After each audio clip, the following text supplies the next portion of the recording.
అయితే ఇక్కడ మన మిత్రులు చేసిన ప్రయత్నం ఏంటంటే ఇక్కడికి వచ్చిన వాళ్ళు ఎవరు ఇబ్బంది పడకుండా ఉండాలని. అంటే రోజు ఇలాగే ఉంది, రోజు తిరణాలలాగే పండుగలాగే హాయిగా ఉంది, హాస్పిటల్ లాగా లేదు. పొద్దున్నే కూర్చొని మీటింగ్ పెట్టుకుంటారే అట్లా ఉంది వాతావరణం.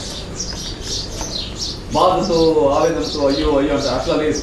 మరి దీన్ని సాయంత్రం దాకా నిలబెట్టడం ఎట్లా అంటే దూర ప్రాంతాల నుంచి మిత్రులకు ఆకలి అయితే ఎలా, మన వాళ్ళు ఉప్మా ఏదో తయారు చేసినట్టున్నారు, అందరూ తినండి అమ్మా. అలాగే మధ్యాహ్నం అయితే ఎలా, వాళ్ళకి సాధ్యమైనంత వాళ్ళు భోజనాలు కూడా ఏర్పాటు చేశారు. అలాగే మరి నైట్ అయిపోతే కొద్దిమందికి మాకు ఇబ్బంది అయితే ఎలా, వాళ్ళకి కూడా భోజనాలు ఏర్పాటు చేశారు. అంటే ఇంటికి అతిథి వస్తే ఎలా ఉన్నంతలో జాగ్రత్త పడతామో అలా ఇక్కడ గాంధీ గ్లోబల్ ఫ్యామిలీ గాంధీ జ్ఞాన ప్రతిష్టానం నుంచి ఏం చేశారంటే ఆహారం అంతా వాళ్ళు ఏర్పాటు చేశారు. మనం సరే కొంత నయం. ఎప్పుడూ ఒక పేషెంట్ ఏం కోరుకుంటాడంటే రాగానే మాట్లాడాలి వెళ్ళిపోవాలనుకుంటాడు, కానీ పొద్దున వచ్చాం సాయంత్రం దాకా ఇక్కడ ఉండాలనుకుంటారా? అది అసలు ఎప్పటికీ అది ఉండదు. నేనైతే ఉండను అలా. ఏ హాస్పిటల్ను పొద్దునెళ్ళి సాయంత్రం దాకా ఆయన కలవడం కోసం నేనైతే కూర్చోను. మీరైనా అంతే కదా, అందరం అంతే. మరి ఉన్న కండిషన్లో మరి ఏం చేద్దాం, ఇట్లా ఏర్పాటు చేసుకోవాల్సి వచ్చింది. దాన్ని అర్థం చేసుకునే ప్రయత్నం చేయండి. నా రిక్వెస్ట్ ఏంటంటే పిక్నిక్ వచ్చామనుకుంటే పోలా ఒక్కరోజు. అసలు ఈ కరోనాలో ఒక 6-7 నెలలుగా ఇంట్లోంచి బయటికి రావడంలా, పక్కింటి వాళ్ళతో మాట్లాడటానికి ధైర్యం చాలటంలా. మీరేం ధైర్యమో మరి, మీరు సగం మంది ముక్కులు గుడ్డలే తీసేశారు. అంటే ఇంకో కొంచెం సగం మంది ఇలా అంటే మిగతా వాళ్ళు ఇలా తీసేశారు. అంటే ఇక్కడికి రాగానే అనిపించుంటుంది ఇంత అద్భుతమైన నేచర్లో ఆ కరోనా ఇంకెక్కడ ఉంది అని. అంటే పల్లెటూరుకి వస్తే ఉంటుంది, హైదరాబాదుకి ఆనుకొని ఇంత సుందరమైన నేచర్ మనకి ఇంకా మిగిలి ఉండడం. ఏ మనిషి అడుగు పెట్టక, ఏ మనిషి పురుగు మందు కొట్టక, ఇక్కడ సుమారు ఒక 2000 ఎకరాల పైగా ఇలాంటి పొజిషనే ఉంది. మనం ఇక్కడ బాగు చేసుకున్నాం కాబట్టి కాస్త ఊర్లాగా అనిపిస్తుంది, కానీ ఇంకా అక్కడికి ఎక్కిన దగ్గర నుంచి కొండలు లోయలు ఇలా చాలా దూరం కొనసాగింది. దీంట్లో నెమళ్ళు, పక్షులు, కుందేళ్ళు, చివరికి జింకలు కూడా ఉండడం ఎంత సంతోషాన్ని ఇస్తుందో. అంటే ఇంకా మిగిలింది ఇక్కడ నేచర్ హైదరాబాద్ పక్కన. అలాంటి ప్లేస్లో మనం కూర్చుని ఉన్నాం. దీన్ని కాస్త పిక్నిక్ లాగా ఫీల్ అయ్యి కొంచెం ఓపికన్నాళ్లే మిగతా వాళ్ళు ట్రై చేయొద్దు, అలసిపోవద్దు. ఓపికన్నాళ్లే అలా తిరిగి ఇట్టొద్దామా, ఆ కొండ అవతల ఏముంది. మనం ఏం చేసామంటే ఇక్కడ 1,00,000 మొక్కలు వేయాలనే నిర్ణయం తీసుకొని దానికి కావాల్సిన ఏర్పాట్లన్నీ చేసాం. ఇక్కడ అన్నీ ఏదో నర్సరీలాగా కనపడుతుంటుంది చూడండి, నర్సరీ కాదు ఇది. మనం ఈ ప్రాంతం అంతా మనాళ్ళకు ఉపయోగపడే మొక్కలు వేయటం కోసం మనం ప్రభుత్వ సహకారంతో తెప్పించుకున్న మొక్కలు అవి.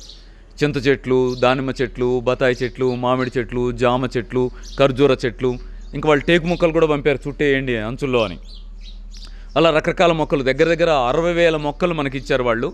మిగతా 40,000 మనం సమకూర్చుకోవాల్సి ఉంది. ఇది రేపు ఎల్లుండిలో స్టార్ట్ చేసి ఇంకో నెలాగే వస్తే మీకు ఇక్కడే మొక్క కనపడదు, అంతా వేస్తారు. దానికి వీలుగా ఆ ఫారెస్ట్లో విడివిడిగా ఉన్న ప్రాంతాలు, ఏదో తుప్పలు మాత్రమే పెద్ద చెట్లుగా లేని ప్రాంతాలన్నీ మనం సదును చేసాం. గుంటలు కూడా తీసాం. మీరు పైకెక్కితే తీసిన గుంటలు కూడా కనిపిస్తాయి. అవన్నీ కూడా రేపు ఎల్లుండిలో మొక్కలు వేయడం ప్రారంభమైపోతుంది. ఇది ఉన్న కండిషన్ కాస్త చూసి తిరిగి అలా ఆలోచించాలని కోరుతూ ఈ కార్యక్రమానికి ముగింపుగా నేను అడుగుతున్నానంటే, మీరేదో ఇంటికెళ్ళి మేము సాధించుకొని వచ్చామని అంటున్నారా? ఆ మిత్రులు ఒక్కసారి ఇక్కడికి రండి. నా పేరు విజయ్ కుమార్ అండి. నేను కడప జిల్లా నుండి వచ్చాను. నేను ఆగస్ట్ 23వ తారీఖు సార్ దగ్గరికి వెళ్ళాను ఖమ్మంకి. అప్పుడు నా పరిస్థితి ఏంటంటే, నాకు చెస్ట్లో 6 లీటర్స్ వాటర్ ఉండింది, అంటే లంగ్స్లో. అది నేను యశోద హాస్పిటల్లో తీర్చుకొని ఐసీడీ ట్యూబ్ పెట్టారు నాకు. ఇంకా 1 మంత్ ఈ ఐసీడీ ట్యూబ్ కంటిన్యూ కావాలి, నీకు రోజుకి 200 ml 300 ml వాటర్ వస్తూనే ఉంది, కాబట్టి 1 మంత్ ఈ ఐసీడీ ట్యూబ్ అనేది నీకు కంటిన్యూ కావాలి. విషయం ఏంటంటే, నాకు లంగ్ క్యాన్సర్ 4th స్టేజ్ అని చెప్పారు. దానికి 4 సైకిల్స్ కీమోథెరపీ చేయించుకోవాలన్నారు. కానీ నాకు కీమోథెరపీ చేయించుకోవాలంటే భయమేసి నేను సార్ వీడియోలు చూసి సార్ దగ్గరికి వచ్చాను. సార్ దగ్గరికి వచ్చిన తర్వాత నేను సార్ చెప్పిన డైట్ నేను ఫాలో అయ్యాను, సార్ చెప్పిన జ్యూసులు తాగాను. ఆ తర్వాత నాకు ఈ వాటరు రోజుకి 300 ml వచ్చే వాటరు 1 వీక్లో 50 ml రావడం స్టార్ట్ అయింది. ఆ వాటర్ తగ్గిపోయింది ఫస్ట్. ఆ వాటర్ తగ్గిపోయిన తర్వాత ఈ ఐసీడీ ట్యూబ్ తీసేశారు. ఆ తర్వాత నా బాడీ ఎట్లుండిందంటే, నన్ను సార్ దగ్గరికి వచ్చేసరికి నన్ను ఇద్దరు మోసుకొని వచ్చారు. ఆ ఐసీడీ ట్యూబ్ని ఇట్లా పట్టుకుంటే నన్ను ఇద్దరు తీసుకొచ్చారు. అలాంటిది నేను స్వతహాగా నడుచుకుంటూ వచ్చాను ఈరోజు. దీనికంతా కారణం నేను డైట్ ఖచ్చితంగా ఫాలో కావడమే. సార్ చెప్పిన డైట్ కానీ, ఉదయం లేస్తే వాటరు, తర్వాత భోజనానికి ముందు 2 గ్లాసులు వాటరు, భోజనం తర్వాత మళ్ళీ 1 గ్లాస్ వాటర్ గంటకు. ఆ డైట్ని వాటర్ అయితేనేమి, జ్యూస్ అయితేనేమి, సార్ ఇచ్చిన ఎక్స్ట్రా మెడిసిన్స్ అయితేనేమి, అవన్నీ నేను కంపల్సరీ కరెక్ట్గా ఫాలో అయ్యాను. నా వైఫ్ ప్రతి గంటకు అలారం పెట్టుకునింది. 33 అలారమ్స్ ఉన్నాయి. అర్ధగంటకు వాటర్ తాగాలి, మళ్ళీ అర్ధగంటకు మళ్ళీ వాటర్ తాగాలి, మళ్ళీ జ్యూసు, 4:30కు జ్యూసు, 7:30కు జ్యూసు. ఇవన్నీ ఆమె ప్రతి అలారం పెట్టుకోవడం నాకు తెచ్చివ్వడం, ఆమె సహకారంతో, సార్ గారి సపోర్ట్తో నేను ఆ డైట్ ఫాలో అయ్యాను. ఇప్పుడు నేను lung cancer 4th stage patient అంటే ఉదయం వచ్చారు నా మిత్రులు కొంతమంది, వాళ్ళు కూడా నమ్మడం లేదు. ఏందయ్యా నువ్వు ఇట్లున్నావు, నీకేందో లంగ్ క్యాన్సర్ అంటున్నావు, ఏమో నమ్మబుద్ధి కావడం లేదు మాకు అంటున్నారు. కానీ నాకు మాత్రం నా బాడీ చాలా ఫ్రీగా ఉంది. నాకు ఇంతకుముందు 10 అడుగులు వేస్తే ఆయాసం వచ్చేది. నేను సార్ దగ్గర అంతకుముందు వచ్చేటప్పుడు కూడా ఆయాసం వచ్చేది 10 అడుగులు వేస్తే. ఇప్పుడు ఏం లేదు, నీకు ఇంతసేపు మాట్లాడినా కూడా నాకు ఆయాసం ఫీలింగ్ రాలేదు. And because of sir diet. Thank you sir. Kadapa జిల్లా సార్. కడప? అవును. Kadapa town sir. మీ పేరు? నా పేరు విజయ్ కుమార్ సార్. సంతోషం. Thank you sir.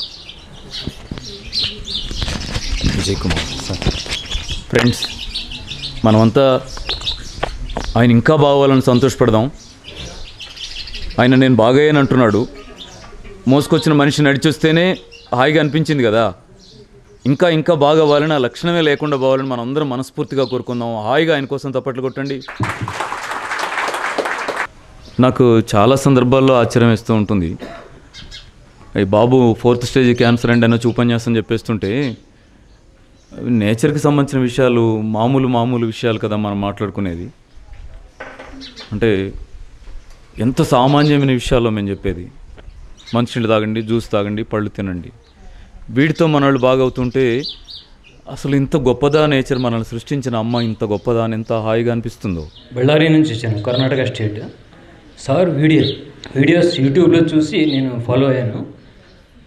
15 days use చేయండి, పునర్నవా జ్యూస్ తాగండి అని చెప్పారు సారు. దాని ప్రకారం పునర్నవా జ్యూస్ని 15 days నేను తాగాను. నాకు క్రియేటిన్ 5.4 నుండి ఇప్పుడు 4కి వచ్చింది. ఒక 15 daysలోనే అది 1.5 దాకా తగ్గింది. ఇంతకు ముందెన్నడూ తగ్గలేదు నాకు. గత 10 సంవత్సరాల నుంచి అది పెరుగుతూనే ఉంది. ఫస్ట్ 1.5 నుంచి పెరుగుతూ ఇప్పుడు 5.4కి వచ్చింది. ఎప్పుడూ తగ్గలేదు. ఎప్పుడు నేను పునర్నవా స్టార్ట్ చేశాను. పొద్దున్న ఒకసారి, సాయంకాలం ఒకసారి తాగినాను. 15 days తాగితే నాకు ఇప్పుడు 1.5 తగ్గింది. అది అందుకే నాకు నమ్మకం ఏర్పడింది. ఇది ప్రకృతి వైద్యం మీద నమ్మకం ఏర్పడి ఇక్కడ సార్ని కలవడానికి నేను ఫస్ట్ టైం వచ్చాను. ఆ పెరుగుతూ ఏ రోజు తగ్గనిది కాస్త తగ్గించుకోగలిగాను అంటున్నారు. మనం అనుకుందాం ఇంకా తగ్గాల్సి ఉంది. తగ్గిందానికి చాలా సంతోషమే, కానీ ఇంకా తగ్గాల్సి ఉంది. ఆయన పట్టుదల అలా కొనసాగించాలి. ఆయనకు పూర్తిగా తగ్గి నార్మల్ కావాలని ఆయన కోసం అందరూ తప్పట్లు కొట్టండి. ఇక్కడ నేను చిన్న మాట కూడా యాడ్ చేయాలి. ఇంగ్లీషు వైద్యపు డాక్టర్ల సలహాని మీరు నెగ్లెక్ట్ చేయకండి. ఏ సమస్యలోనైనా కాలు ఇరిగిపోతే కర్ర ఎలా అవసరమైందో, మనకి ఇబ్బంది వచ్చిన రోజున ఏదైనా ప్రత్యేక సందర్భాల్లో మందు అంత అవసరమైందిగా ఉండొచ్చు. కాబట్టి మందును కంప్లీట్ పక్కన పెట్టకండి. ఈ ప్రకృతి పద్ధతిని పాటిస్తూనే డాక్టర్ల సలహా, మందు సపోర్ట్ కూడా తీసుకోండి. ఎందుకు ఇలా అంటున్నాను, వాళ్ళు అంత సంతోషంగా తగ్గిందంటే మళ్ళీ నువ్వేంటి మధ్యలో అంటే, నా భయం ఏంటంటే ఊరికే చెప్తున్నాం, మరి వాళ్ళకి ఏదైనా ఎమర్జెన్సీ ఏర్పడితే వాళ్ళకి ఎలా? కాబట్టి ఖచ్చితంగా మందు కూడా మనకు అవసరమైందే అనే అవగాహన ఉంటూనే దాన్ని చుట్టంలాగా వాడుకోండి. ఎప్పుడన్నా దేవుడి గుడికి వెళ్తామంటారే, అలా అవసరమైన సపోర్టుగా మందును వాడుకుంటూ ప్రకృతి విధానాన్ని ప్రధానంగా చేయండి. నాకు ఇప్పుడు ఇద్దరు మాట్లాడింది కూడా నేను గత కొంతకాలంగా ఆశ్చర్యపోతున్న విషయాలే, నాకు అనుభవంలో తెలిసిన విషయాలు కావు. ఏ ఊరండి మీది? బళ్ళారి, కర్ణాటక స్టేట్. బళ్ళారి, కర్ణాటక. అక్కడెక్కడో ఉండి చేసి సాధించుకొని వచ్చి నేను సాధించానండి అని చెప్పడానికి వస్తే ఇంకా సాధించాల్సింది ఇంకా ఉంది అనటంలో ఆయనకి ధైర్యం ఇవ్వడమే. ఇంకా ముందుకెళ్ళు, ఏం కాదు, 4-5 నెలల్లో ఇంకా బాగుంటావు, ఆ రోజు నువ్వు వచ్చి నాకు నార్మల్ ఉంది 1.25 ఉందని చెప్పే రోజు రావాలని కోరుకుంటూ ఇలా చెప్పడమే. ఓకేనా? Thank you. నేను హైదరాబాద్ నుంచి వచ్చాను. మా పాపకి ఈ కాళ్ళల్లో బ్లడ్ సర్క్యులేషన్ అవ్వటం లేదు. పాప నడవలేని పరిస్థితిలో ఉందండి. నేలకొండపల్లి వెళ్ళాము. నా నెలకు ముందు మేము వెళ్ళాము. డాక్టర్ గారు డైట్ చెప్పారు. సరే, పాపకు అప్పుడు బ్లడ్ కూడా చాలా తక్కువ ఉందండి, ఆయాసపడుతుంది. పాపని 2 చేతుల్లో కాళ్ళు అలా తీసుకుని జాగ్రత్తగా నడిపించుకుంటూ తీసుకొచ్చాము మేము. అసలు తీరా డాక్టర్ గారు మెడిసిన్ అది మొత్తం డైటు అంతా చెప్పిన తర్వాత ఒక 1 వీక్ వాడామండి. ఈ 1 వీక్లో 3rd డే కొంచెం బ్లడ్ తక్కువ ఉంది కదా అని డాక్టర్ దగ్గర తీసుకెళ్తే బ్లడ్ ఎక్కిచ్చారు. సరే పాప అప్పటికి ఇంకొంచెం నడవట్లేదు, 3rd డేనే చూపించా, నడవట్లేదు. సరే కదా అని ఆర్థోపెడిక్ దగ్గర తీసుకెళ్తే బాగా పెయిన్ వస్తుందని ఏడుస్తుందని తీసుకెళ్తే 10 లక్షలు తెచ్చుకోండి పాపకి ఇది మొత్తం ఇదంతా మొత్తం మార్చేయాలన్నారండి. మోకాళ్ళు ఇవన్నీ కూడా మొత్తం ఆపరేషన్ చేయాలి, 10 లక్షలు తెచ్చుకోండి, పాప జాబ్ చేస్తుంది, అమ్మ నీకు ఇన్సూరెన్స్ ఉందా అన్నారు. ఉంది సార్ అంటే నీకు లైఫ్ లాంగ్ ఇలా సర్జరీలు చేస్తూనే ఉండాలి, నీకు ఇప్పుడు ఇమ్మీడియట్లీ అయితే 1 వీక్లో సర్జరీ చేయాలి అని చెప్పేసి అన్నారండి. సరే ఇప్పుడే కదా మనం స్టార్ట్ చేసాం, 3 డేసే కదా అయింది, ఇంకో 4 రోజులు చేద్దామని చెప్పేసి ఇంకో 4 రోజులు తడిపట్టి చెప్పారండి మేడము, డాక్టర్ గారు చెప్పారు, తడిపట్టి వేసా అండి. కరెక్ట్గా 5వ రోజు నుంచి పాప ఆటోమేటిక్ నడవడం మొదలుపెట్టిందండి. ఇప్పుడు తీసుకెళ్ళి ఆయన చూపిస్తే ఇప్పటికీ కూడా అమ్మ నువ్వు ఇంజక్షన్ చేయించుకోవాలి, లేదంటే అర్జెంట్గా ఆపరేషన్ చేయాలి, నువ్వు ఇప్పుడేదో నడుస్తున్నానని నువ్వు పొంగిపోతున్నావేమో అంటున్నారు. కానీ మా పాప ఇంకా పట్టుదలగా ఇప్పటికీ వాడుతుందండి. ఇంకొంచెం తేడా ఉంది నడకలో కొంచెంగా, అది కూడా చూపించుకోవడానికనే చెప్పి పాప ఇక్కడికి వచ్చిందండి ఇప్పుడు చూపించుకోవడానికి. ఇంకోటి పాపకు చెప్పిన డైట్లో నాకు ఇవి జాయింట్స్ పెయిన్స్ ఉన్నాయండి, చింతపండు వాడద్దు, కొంచెం ఈ జ్యూస్లో తాగండి అమ్మా అని చెప్పేసి అన్నారు. నేను అవి వాడుతున్నానండి. అంతకుముందు హోమియోపతి వాడుతున్నాను నేను. హోమియోపతిలో ఏం చెప్పారంటే లైఫ్ లాంగ్ వాడండి అని అన్నారు. కానీ నేను సరే మెడిసిన్ ఆపేద్దాము, ఈ చింతపండు ఇవన్నీ మానేసి జ్యూసులు ఇవన్నీ వాడదాము అని చెప్పేసి వాడుతున్నానండి. నాకు 2 నెలల నుంచి కూడా అసలు ఎటువంటి నొప్పులు లేవండి, శుభ్రంగా పనిచేసుకుంటున్నాను, చాలా హ్యాపీగా కూడా ఉన్నానండి నేను. Thank you. నాకు మీ అందరికీ నాకు రిక్వెస్ట్, ఇక్కడ నాకు ప్రత్యేకంగా కనిపించింది అంటే ఈ 22 ఏళ్ల క్రితంగా మేము ఆశిస్తున్నది ఇల్లు హాస్పిటల్ అవ్వాలి, వంటగది మందుల షాప్ అవ్వాలి, అమ్మ డాక్టర్ అవ్వాలని మా ఓన్లీ కోరిక మాత్రమే. అది అంటే మన కోరికలన్నీ నెరవేరుతాయా ఏంటి? కానీ నాకు ఎక్కడో ఇక్కడ ఏమనిపిస్తుందంటే ఆ ఇంట్లో ఆ కోరిక నెరవేరిందా లేదా? 10 లక్షలు తేండి నడుము వరకు తీసేద్దామంటే కాదేమొద్దులేని నీళ్ళ కూడా పొట్ట మీద వేసుకుని తగ్గించుకుంటానని అమ్మ డాక్టర్గా మారితే మీరు చూస్తున్నారేంటి? తప్పట్లు కొట్టండి. నేను అనుకుంటున్నాను అమ్మ సుప్రభ డాక్టర్ సుప్రభ అని అంటే తప్పు లేదు. నెక్స్ట్ ఇంకా తక్కువేమో, ఎందుకంటే డాక్టర్ అంటే ఎంబీబీఎస్ చేస్తే డాక్టరేగా, ఊరికే మంచినీళ్ళు తాగండి అని చెప్తాను మీరు డాక్టర్ అంట్లా మామూలు మనిషిని. కాబట్టి ఈవిడ నాలాంటి డాక్టర్ కాదు, ఏ ఎంబీబీఎస్ఓ ఎండియో కాదు. ఖచ్చితంగా ఈవిడెవరంటే సూపర్ స్పెషాలిటీ హాస్పిటల్లో ఉండే అంతకంటే సూపర్ డాక్టర్ ఉంటారా? ఆవిడ అయి తీరింది. ఖచ్చితంగా ఆవిడ కోసం మరొకసారి తప్పట్లు కొట్టాలని కోరుతున్నాను. థ్యాంక్ యూ అమ్మా, మీ పాపకి ఏం కాదు, మీరున్నారు అంతే. ఎందుకంటే సర్టిఫికెట్లు 100 పెట్టుకొని ఏం చేయలేం, కాళ్ళు దిద్దామంటే ఏ సర్టిఫికెట్ ఉండాలి? సర్టిఫికెట్ ఉంటే డాక్టర్ అయితే కాదు, నిజం కాదు. నేచరే డాక్టర్, అమ్మే డాక్టర్ అనేది ప్రూవ్ చేసింది సుప్రజ మేడం. నాకు యాక్చువల్లీ లాస్ట్ 5 years నుంచి ఇస్నోఫిల్ ఉంది. సేమ్ ప్రాబ్లం మా మమ్మీకి కూడా ఉన్నింది. నాకు ఎన్ని మెడిసిన్ వాడినా ఏం వాడినా తగ్గలేదు అండ్ సైడ్ ఎఫెక్ట్స్ వచ్చిండే చాలా. కానీ ఇక్కడికి నేను 4 months బ్యాక్ వచ్చా ఇక్కడికి, నేలకొండపల్లికి వెళ్ళాను. ఇక్కడ వెళ్ళామండి నేలకొండపల్లికి.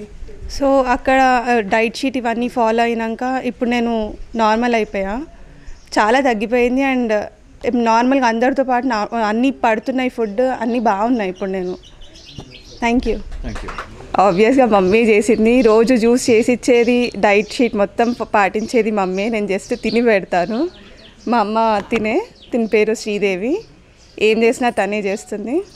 రోజు గడ్డి పెంచి మొత్తం చేసేది తనే, నేనేం చేయట్లేదు, తాగుతున్నా అంతే. Thank you. ఫ్రెండ్స్, మీకు వినిపించిందో లేదో నేను ఒకసారి రిపీట్ చేస్తున్నాను. తనకున్న ప్రాబ్లంకి తను కష్టపడిన కాల పరిమితి ఎంత అంటే 5 సంవత్సరాలు బాధపడింది. తగ్గించుకోవడానికి అంటే ఎవరన్నా సాయం చేస్తారేమో అని బయట తిరుగుతూ 5 సంవత్సరాలు గడిపింది. కానీ ఇంట్లోనే డాక్టర్ ఉంది, మా అమ్మే డాక్టర్ అని గమనించిన తర్వాత ఆ సమస్య తగ్గిపోవడానికి పట్టిన పీరియడ్ ఎంతో తెలుసా? 3 నెలలు మాత్రమే. ఆవిడ మాటల్లో అంటే అమ్మ డాక్టర్ అయితే ఆ జబ్బు 3 నెలలు. ఎవరన్నా డాక్టర్ అయితే బాగు, ఎవరైనా కాపాడితే బాగు. ఎవరు కాపాడుతారండి? ఎవరి కోసం వాళ్ళే, మన కోసం ఎవరు లేరు. ఓకేనా? అది ప్రూవ్ చేసిన అమ్మ కోసం మరొకసారి తప్పట్లు కొట్టండి. నా పేరు శ్రీదేవి, హైదరాబాద్ నుంచి వచ్చానండి నేను. నాకు 15 సంవత్సరాల నుంచి సైనసైటిస్ ఉంది. హోమియోపతి వాడా, ఆయుర్వేదిక్ వాడా, ఎన్ని చేసినా తగ్గలేదు నాకు. లాస్ట్కి 2 సార్లు సైనసైటిస్ ఈ ముక్కులో క్లీన్ చేయించుకున్నాను నేను. 2 సార్లు క్లీన్ చేయించుకున్నా కూడా మళ్ళీ ఫామ్ అవుతుంది నాకు. సార్ గారు వీడియో చూసి సేమ్ జూన్లో నేను నేలకొండపల్లి వెళ్ళాను.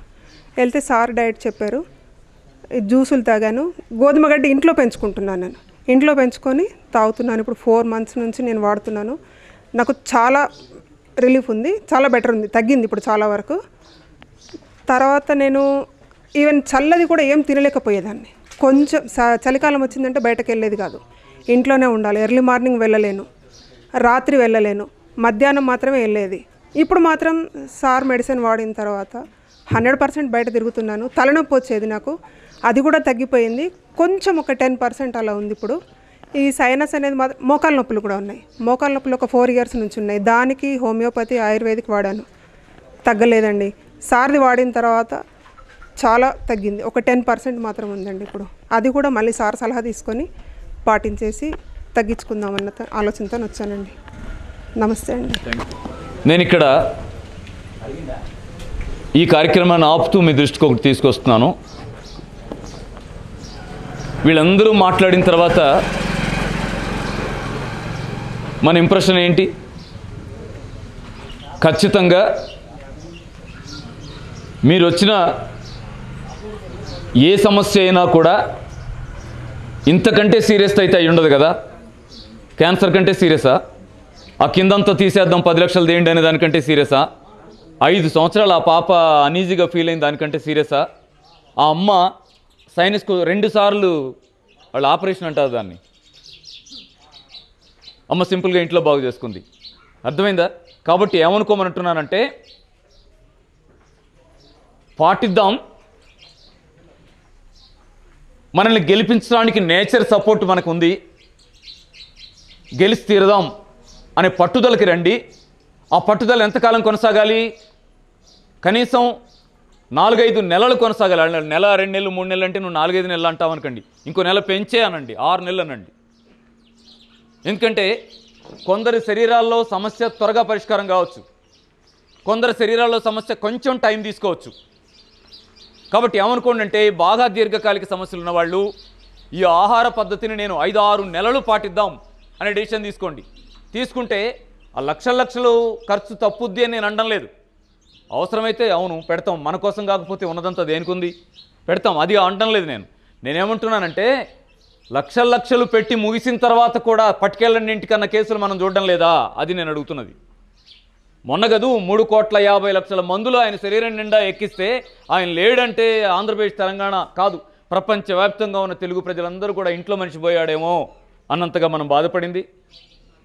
డబ్బులు కాదు సమస్య, ప్రాణాల సమస్య, జీవితాల సమస్య, కుటుంబాల సమస్య. కాబట్టి మన కుటుంబాలు మన జీవితాలు రక్షించుకోవడానికి ఇప్పుడు దాకా మన వాళ్ళ అనుభవాలు ఉన్నాయే అవి మనకు పాఠాలు అవ్వాలి. ఆ పాఠాల ద్వారా మన పిల్లల్ని రక్షించుకోవడానికి, మనల్ని కాపాడుకోవడానికి అద్భుతమైన ప్రకృతి అండని మనం తీసుకోవాలని మీరంతా భావించాలని కోరుతూ, ఈ సమాజంలో మన కోసం ఎవరన్నా ఉన్నారు అని ఎత్తుకటం మాత్రం చేయకండి. అంటే సిద్ధార్థ యోగ విద్యాలయం వాళ్ళు పాజిటివ్గానే మాట్లాడాలి కదా, మరి నెగిటివ్గా మాట్లాడుతున్నావేంటి? అవును, మీరేమనుకున్నా నాకు నిజం అనిపించింది మాట్లాడుతున్నాను. మరి దీన్ని ఇంకా పాజిటివ్గా చేసి మాట్లాడటం అనేది మరి నాకు ఎవరైనా మాట్లాడితే ఇన్ని సంతోషపడతాను, నాకు రాదు. నా కోసం ఎవరన్నా ఉన్నారా అని ఎవరి కోసమన్నా ఎతక్కండి, అలిసిపోతాం, అబద్ధం అని ప్రూవ్ అయ్యే రోజుకి ఓడిపోతాం. మన కోసం మనం మాత్రమే ఉన్న సొసైటీ ఇది. ఈ సొసైటీలో ఎడ్యుకేషనల్ బిజినెస్ అయినట్టుగానే, ఆహారం బిజినెస్ అయినట్టుగానే హెల్త్ కూడా బిజినెస్ అయిపోయి ఉండడం అనేది మన తరం దురదృష్టం. దాన్ని సరిచేయగలిగే శక్తి నీ చేతికో నా చేతికో నీ మాటకో నా మాటకో లేదు. మనకున్న శక్తి అంతా ఏంటంటే మన మీద మనం ఆధారపడదాం అని నిలబడ్డం మాత్రమే మన చేతిలో ఉన్న పని. అందుకని ఏమన్నా హాస్పిటల్స్ మారితే బాగు, ఏమన్నా వైద్య విధానాలు మారితే బాగు ఇలా కలగనకండి. ఎందుకు మన ఇంట్లో మనం మారదాం అనండి, మన చేతిలో పని హాయిగా చేసుకోవచ్చు. చేతనైతే చేతనైన వరకు చేసుకుంటాంగా. మన ఇంట్లో మారదాం, మన ఆహార విధానాలు మార్చుకుందాం, మనల్ని మనం బాగు చేసుకుందాం. ఇది ఎంత మూమెంట్ కావాలంటే మహాత్మా గాంధీ ఓ మాట అన్నాడని చిన్నప్పుడు ఎప్పుడోసారి చెప్పింది గుర్తొస్తూనే ఉంటుంది. సమాజం బాగవ్వాలంటే ఎలా అంటే ఆయన ఏమంటాడంటే, ఊరు శుభ్రం అవ్వాలంటే ఊరు కోసం ఆలోచించొద్దు, మీ వాకిలి కోసం మీరు ఆలోచించుకోండి చాలు అంటాడు ఆయన. అంటే చీపురు పట్టుకొని పొద్దునే ఎవరి వాకిలు వాళ్ళు శుభ్రం చేసుకుంటే అన్ని ఇళ్ల ముందు శుభ్రం అయిపోద్ది కదా, ఊరంతా శుభ్రం అయిపోద్ది కదా. కాబట్టి ఇప్పుడు ఊరు శుభ్రం ఎలా అని కంగారు పడకండి, ఇల్లు శుభ్రం చేసుకోండి, ఊరు శుభ్రం అయిద్ది అన్నాడు. అలాగే ఫైల్స్ పట్టుకొని, పొట్ట పట్టుకొని, కాళ్ళు పట్టుకొని, తల పట్టుకొని పరిగెత్తకండి. ఇక్కడ బడ్డీ కొట్ల లాంటి కొట్లు అనేకం కోట్ల రూపాయలు పెట్టుబడి పెట్టినవన్నీ ఉన్నాయి. ఇంటిని ఆరోగ్య కేంద్రంగా మలుచుకోండి. అమ్మని నమ్మండి, అమ్మని నమ్మండి, అందరినీ కన్నా అమ్మని నమ్మండి. ఆ అమ్మ ఎక్కడుంది అని బొమ్మల వైపు చూడకండి. ఇందు గలడందు లేడని సందేహము వలదు చక్రి సర్వోపగతుండు, ఎందెందు వెతికి చూసినా అందెందే గలడు చక్రి అని చిన్నప్పుడు తెలుగు సార్ చెప్పలా మనకి. ప్రహ్లాదుడు అన్నాడనే పేరుతో స్తంభాన్ని కొడితే లోపల నుంచి వచ్చాడంట అని. ఇప్పుడు పుదీనా ఆకును కొట్టండి, దాంట్లోంచి దేవుడు వస్తాడు, కాపాడుతాడు మనల్ని. కొత్తిమీరని టచ్ చేయండి, కరివేపాకును టచ్ చేయండి, మునగాకును టచ్ చేయండి, అలోవీరాని టచ్ చేయండి. అమ్మ చెప్పింది ఎంత అద్భుతంగా, ఇంట్లో గోధుమ గడ్డి పెంచుకుంటున్నా అని. గోధుమ గడ్డిని టచ్ చేయండి, లైఫ్ ఇస్తుంది. దేవుడు దేవత అందరూ, మనము ఇండియాలో ఎన్ని కోట్ల దేవతలు ఉన్నారే, అన్ని కోట్ల దేవతలు ఎక్కడున్నారు? బొమ్మలో లేరు, చెట్టులో ఉన్నారు, ఆకులో ఉన్నారు, కాయలో ఉన్నారు, పండులో ఉన్నారు, నీళ్లలో ఉన్నారు, గాలిలో ఉన్నారు, అంతటా ఉన్నారు. ఎతక్కండి, టచ్ చేస్తే పలకరీయడానికి సిద్ధంగా దేవుడు ఉన్నాడు. నేచరే క్రియేటర్, నేచరే డాక్టర్, నేచర్లో ఉన్నదే మందు.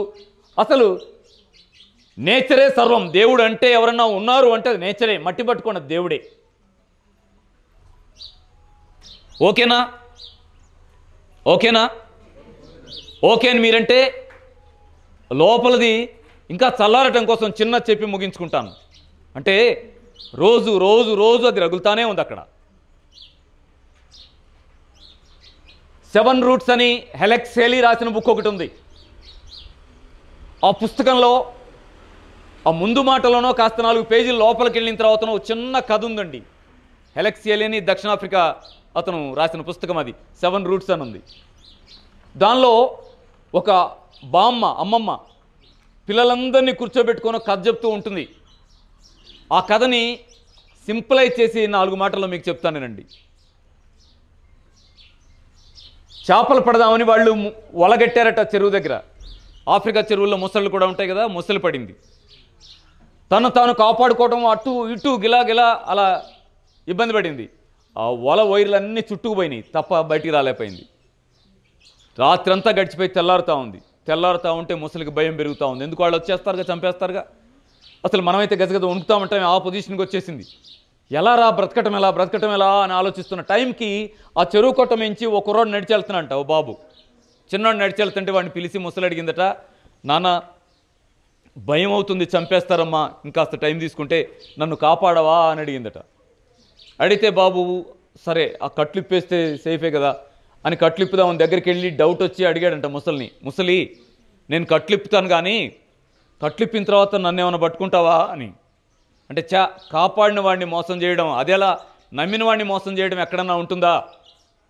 అట్లా ఎట్లా ఉంటుంది నాన్న, ప్లీజ్ కాపాడవా అని అడిగితే అయ్యో సరే కదా అని ఆ కట్లన్నీ తీశాడంట. అమ్మయ్య అనుకుని ఆ మరుక్షణం ఎగిరి పిల్లాడి తొడబట్టుకుంది. పట్టుకుంటే బాబు అడిగాడంట, అరే నమ్మినాడిని మోసం చేయకూడదు కదా, నువ్వేంటి నా తొడబట్టుకున్నావు ఎందుకని అని అడిగితే, ఏంటి నాన్న మళ్ళీ చెప్పు అందట.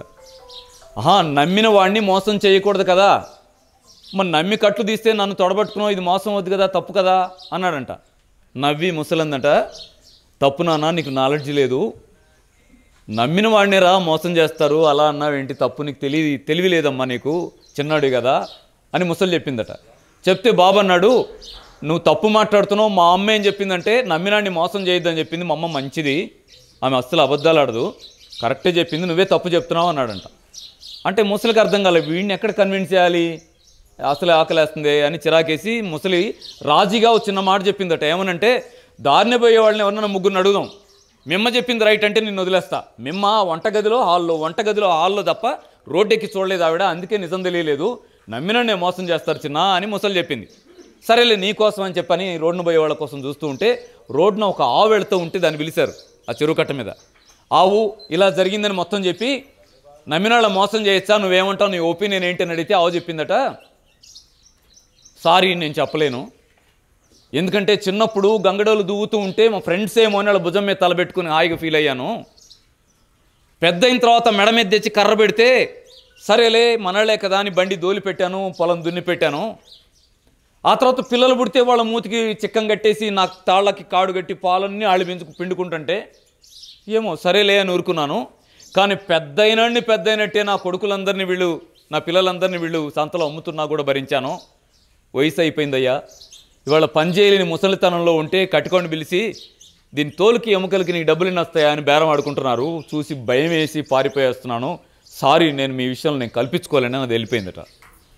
అరే ఇట్లన్నది ఏంటిది అయ్యో అని ఇంకెవరైనా వస్తారని చూస్తుంటే గాడిద వెళ్తుంటే గాడిదని అడిగారు, ఏమంటావు నువ్వు అంటే గాడిదందట, పనిచేసిన అన్నాళ్ళు సరిపోయింది, ఇప్పుడు పని చేయలేకపోతే మేత దండగాని రోజు కొడుతున్నాడు, తట్టుకోలేక పారిపోతున్నాయా, విశ్వాసాలు నమ్మకాలు ఈ మంచితనాలు ఈ మాటలు నాకు తెలియలేని సారీ అని అది కూడా వెళ్ళిపోయిందట.